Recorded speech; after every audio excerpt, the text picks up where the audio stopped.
Assalamualaikum warahmatullahi wabarakatuh. Selamat pagi, salam sejahtera untuk kita semua. Jumpa lagi dalam kuliah online untuk mata kuliah Teori Ekonomi Makro 1. Pada pertemuan kali ini, kita akan mempelajari tentang pengukuran variabel ekonomi makro. Ini menjadi sangat penting, mengingat dalam melakukan analisis atau kebijakan ekonomi makro, dibutuhkan data yang jelas dan terukur terkait dengan aktivitas dan indikator ekonomi makro. Maka dalam pertemuan kali ini kita akan mempelajari beberapa indikator ekonomi makro utama, diantaranya adalah produk domestik bruto atau PDB yang mengukur nilai aktivitas ekonomi, indeks harga konsumen atau IHK yang mengukur biaya hidup atau tingkat harga, dan variabel ketenagakerjaan dalam hal ini adalah pengangguran. Mengingat materi kali ini begitu padat yang seharusnya kita bagi dalam 2 pertemuan, namun kali ini kita padatkan dalam 1 pertemuan, maka kuliah kali ini akan berlangsung lebih dari 15 menit. Mengawali materi ini, saya mengutip apa yang disampaikan oleh Mankiw dalam bukunya Macroeconomics, bahwa data tentang indikator makroekonomi itu sangat dibutuhkan oleh berbagai pihak.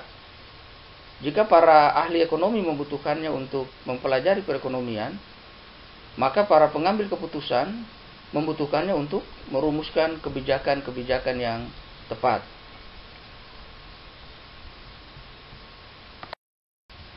Baik, kita mulai dengan produk domestik bruto atau PDB. Dalam literatur berbahasa Inggris disebut sebagai Gross Domestic Product atau GDP.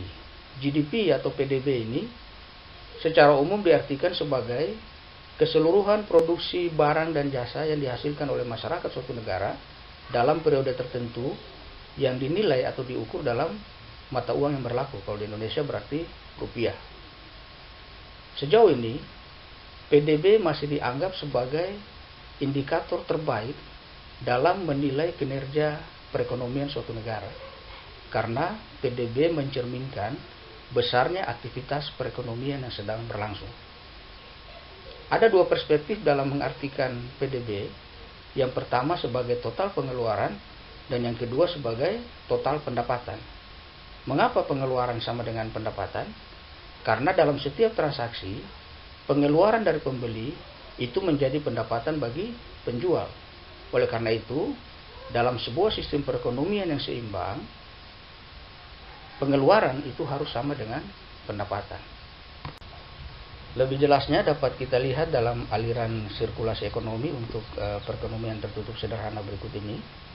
Ini sudah Anda pelajari dalam mata kuliah pengantar.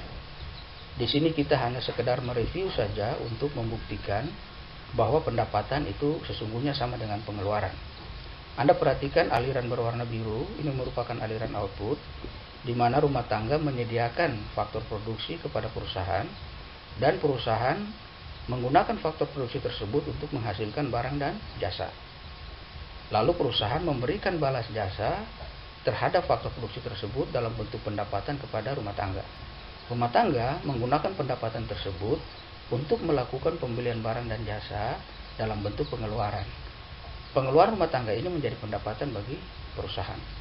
Anda perhatikan aliran berwarna hijau merupakan aliran pendapatan dan pengeluaran, di mana pendapatan bisa menjadi pengeluaran dan pengeluaran bisa menjadi pendapatan.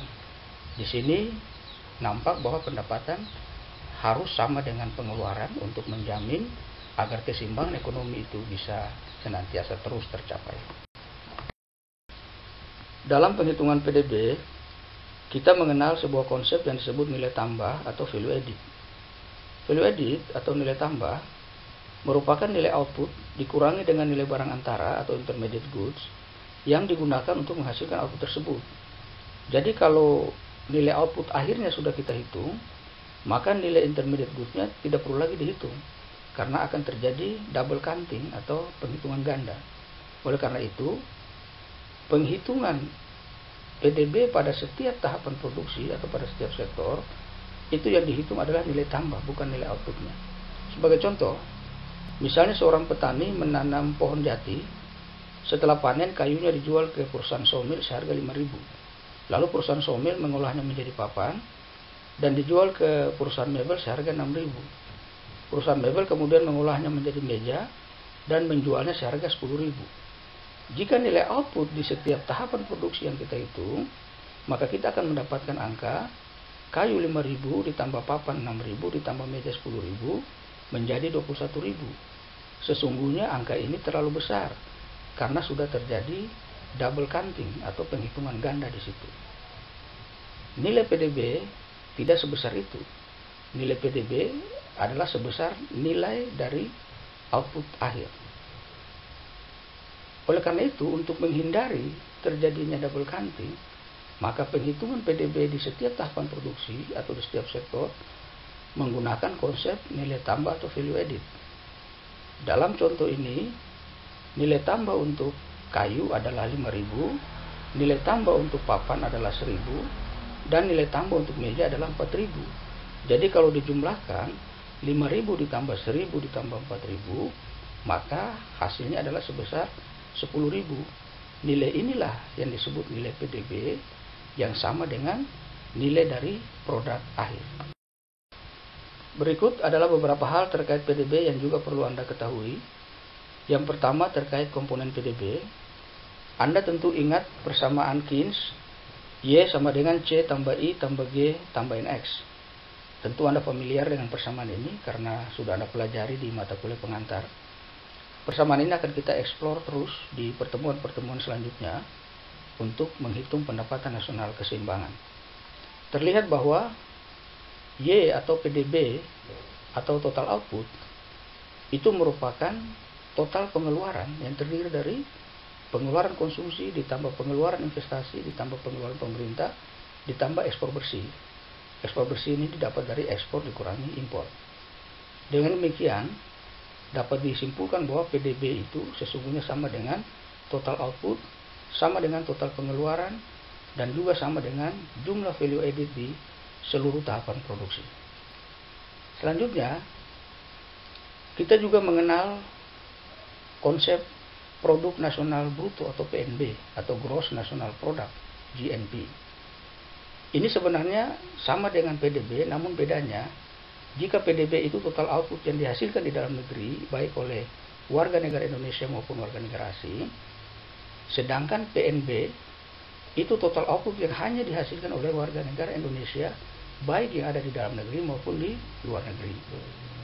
Jadi kalau hasil produksi dari perusahaan asing yang ada di Indonesia, misalnya PT Freeport, itu hasil produksinya dihitung dalam PDB, tidak dicatat dalam PNB. Sementara jika ada perusahaan Indonesia atau orang Indonesia yang melakukan produksi di negara lain, hasil produksinya dicatat dalam PNB dan tidak dicatat di dalam PDB. Jadi itu bedanya, jelas ya. Lalu kita juga mengenal konsep produk domestik regional bruto atau PDRB. Ini sebenarnya PDB namun pada tingkat regional. Jadi kalau Anda ingin melihat data PDB pada tingkat provinsi dan kabupaten kota, itu namanya bukan lagi PDB tapi PDRB, produk domestik regional bruto. Selanjutnya ada juga konsep PDB nominal dan PDB real. PDB nominal itu nilainya diukur dengan harga berlaku atau harga hari ini, harga sekarang. Jadi kalau misalnya produksi kita 10 dan harganya 100, maka PDB-nya atau PDB nominalnya adalah 10 dikali dengan 100. Berarti PDB nominalnya 1000. Beda dengan PDB real yang menggunakan nilai tahun dasar. Misalnya tahun 2010 sebagai tahun dasar dan diasumsikan konstan, tidak berubah sampai sekarang. Misalnya harga tahun 2010 adalah 50. Jika harga sekarang 100, harga tahun 2010 50 dan produksinya 10 seperti tadi 10, berarti nilai PDB realnya adalah 10 dikali 50 berarti 500. Lebih kecil dari PDB nominal. Nah, PDB real ini telah menghilangkan pengaruh inflasi. Jadi PDB nominal tadi lebih besar karena ada pengaruh inflasi di situ. Oleh karena itu, untuk menghitung pertumbuhan ekonomi itu biasanya digunakan adalah data PDB real, bukan PDB nominal. Karena kalau menggunakan data PDB nominal, hasilnya akan bias karena sudah ada pengaruh inflasi di situ. Dari angka PDB nominal dan PDB real, kita bisa dapatkan satu konsep lagi yang disebut deflator PDB atau deflator harga implisit untuk PDB. Angka deflator PDB ini mencerminkan perkembangan harga dalam perekonomian. Angka ini bisa juga digunakan sebagai indikator inflasi. Namun kita punya indikator inflasi yang lain, yakni indeks harga konsumen. Kita akan bahas di slide berikutnya dan kita akan bedakan dengan angka deflator PDB. Deflator PDB ini diperoleh dari rasio antara PDB nominal dan PDB real. Sekarang mari kita bahas tentang salah satu indikator yang paling banyak digunakan untuk mengukur tingkat inflasi, yakni indeks harga konsumen disingkat IHK atau Consumer Price Index CPI. CPI atau IHK ini menyediakan data perkembangan harga pada tingkat konsumen. Oleh karena itu, IHK dianggap sebagai indikator yang paling tepat untuk mengukur tingkat inflasi. Anda tentu sudah tahu apa itu inflasi, karena sejak di sekolah menengah pun, materi tentang inflasi pasti sudah Anda pelajari. Pada prinsipnya, inflasi diartikan sebagai kenaikan harga-harga secara umum dan terjadi terus-menerus. Jadi ada dua poin di situ. Yang pertama, kenaikan harga-harga secara umum, dan yang kedua, terjadi terus-menerus. Jadi kalau kenaikan harga itu bersifat sementara, misalnya hanya terjadi hari ini, lalu besok sudah turun lagi, berarti bukan inflasi namanya. Demikian pula, kalau kenaikan harga itu hanya terjadi pada satu atau dua komoditas saja, sementara komoditas yang lain sebagian besar tidak naik, berarti bukan inflasi. Misalnya, kalau hanya harga ikan yang naik, tapi harga beras tidak naik, harga pakaian tidak naik, harga BBM tidak naik, berarti bukan inflasi. Jadi inflasi adalah kecenderungan naiknya harga-harga secara umum. Oleh karena itu, data IHK harus meliputi seluruh komoditas yang sering dikonsumsi oleh rumah tangga. Setidaknya ada 3 tahap untuk menghitung IHK. Yang pertama, melakukan survei terhadap barang-barang yang sering dibeli oleh konsumen. Yang kedua, mengumpulkan data harga dari semua barang-barang tersebut. Dan ketiga, menghitungnya dalam satu angka indeks. Oleh karena itu, Badan Pusat Statistik selaku lembaga yang dipercaya untuk menyediakan data ini telah melakukan survei di 34 provinsi yang meliputi 90 kota untuk lebih dari 700 komoditas. Nah, dari sekian banyak komoditas itu, kemudian dengan formulasi tertentu dihitung angka indeks sehingga muncul hanya satu angka yang disebut indeks harga konsumen yang mewakili seluruh harga pada seluruh komoditas tersebut. Nah, terkait dengan bagaimana angka indeks itu bisa diperoleh, di sini diberi contoh sederhana. Misalnya hanya ada 2 komoditas, yakni beras dan ikan.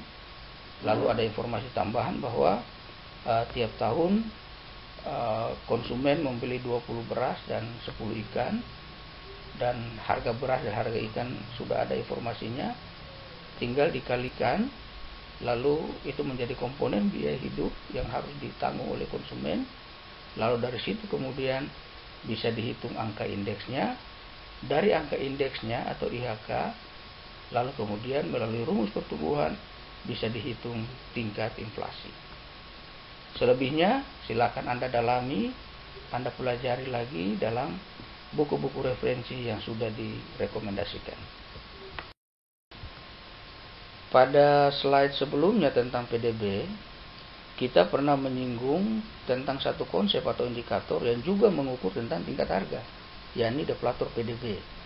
Oleh karena itu, dalam slide ini kita akan melihat perbedaan antara deflator PDB dengan IHK.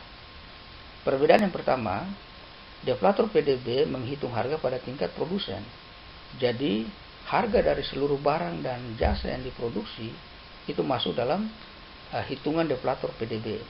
Sedangkan IHK hanya menghitung barang yang dibeli oleh konsumen. Jadi barang yang tidak dibeli oleh konsumen tidak masuk dalam hitungan IHK. Yang kedua, deflator PDB hanya menghitung barang dan jasa yang diproduksi di dalam negeri. Sedangkan barang impor tidak masuk dalam hitungan deflator PDB. Sementara IHK menghitung seluruh barang dan jasa yang dikonsumsi oleh masyarakat di dalam negeri, termasuk barang impor. Misalnya handphone yang kita gunakan merupakan barang impor, itu masuk dalam hitungan IHK, tapi tidak masuk dalam hitungan deflator PDB. Yang ketiga, perhitungan deflator PDB tidak memiliki timbangan yang tetap karena produksi barang dan jasa komposisinya senantiasa berubah.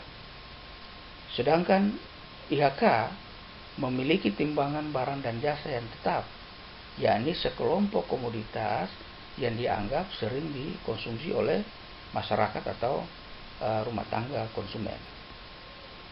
Kendati begitu, dalam jangka panjang di mana perekonomian diasumsikan mengalami keseimbangan, tren perkembangan harga yang diukur dengan deflator PDB tidak akan mengalami perbedaan yang terlalu signifikan dengan tren perkembangan harga yang diukur oleh indikator IHK. Adapun perbedaan yang terbentuk itu lebih bersifat sementara akibat terjadinya guncangan atau shock dalam jangka pendek. Sedangkan dalam jangka panjang, keduanya cenderung bergerak relatif searah. Hal ini terlihat dalam gambar berikut, yakni tren deflator PDB dan tren IHK untuk perekonomian Amerika Serikat selama kurang lebih 50 tahun. Gambar ini diambil dari buku Mankiw. Terlihat bahwa tren deflator PDB dan tren IHK bergerak relatif searah atau co-movement. Selanjutnya, indikator terakhir yang akan kita bahas dalam pertemuan kali ini adalah indikator ketenaga kerjaan, dalam hal ini pengangguran. Sebelum memahami tentang konsep pengangguran, mari kita lihat dulu struktur penduduk sebagaimana yang terlihat dalam slide. Dalam bagan struktur penduduk, nampak bahwa penduduk terdiri dari dua, yakni angkatan kerja atau AK dan bukan angkatan kerja atau BAK. Angkatan kerja merupakan penduduk usia kerja, dalam hal ini 15 tahun ke atas, yang telah bekerja dan yang sedang mencari pekerjaan. Sedangkan bukan angkatan kerja atau BAK merupakan penduduk usia kerja juga, tapi tidak bekerja dan tidak berusaha mencari pekerjaan. Mereka yang termasuk dalam kelompok bukan angkatan kerja adalah mereka yang bersekolah, ibu rumah tangga, dan penerima santunan seperti pensiunan, penyandang disabilitas, dan sebagainya. Sedangkan angkatan kerja, sebagaimana definisinya, dia terdiri dari mereka yang telah bekerja, telah memiliki pekerjaan, dan mereka yang tidak bekerja dan sedang mencari pekerjaan. Mereka yang sedang mencari pekerjaan inilah yang disebut menganggur. Persentase orang yang menganggur terhadap total angkatan kerja itu yang disebut sebagai tingkat pengangguran. Pengangguran memiliki hubungan yang sangat erat dan saling terkait secara simultan dengan PDB. Di satu sisi, pekerja membantu memproduksi barang dan jasa, sedangkan pengangguran tidak.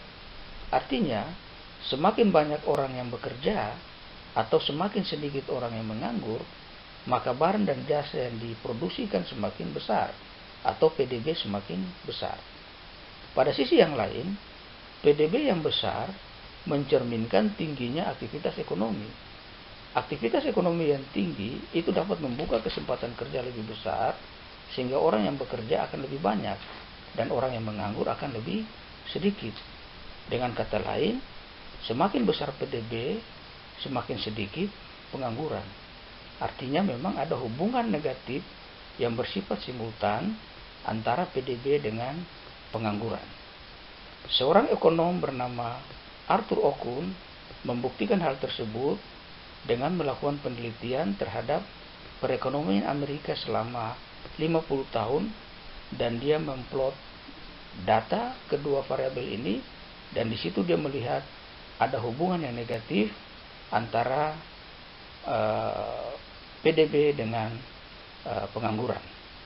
Bahkan dia menyatakan dalam sebuah pernyataan yang disebut sebagai Okun's Law atau hukum Okun, yang menyatakan bahwa penurunan 1% pengangguran berkaitan dengan peningkatan 2% PDB. Demikian kuliah kita hari ini. Kita akan bertemu dalam pertemuan selanjutnya dengan materi analisis pendapatan nasional. Terima kasih. Assalamualaikum warahmatullahi wabarakatuh. Selamat pagi.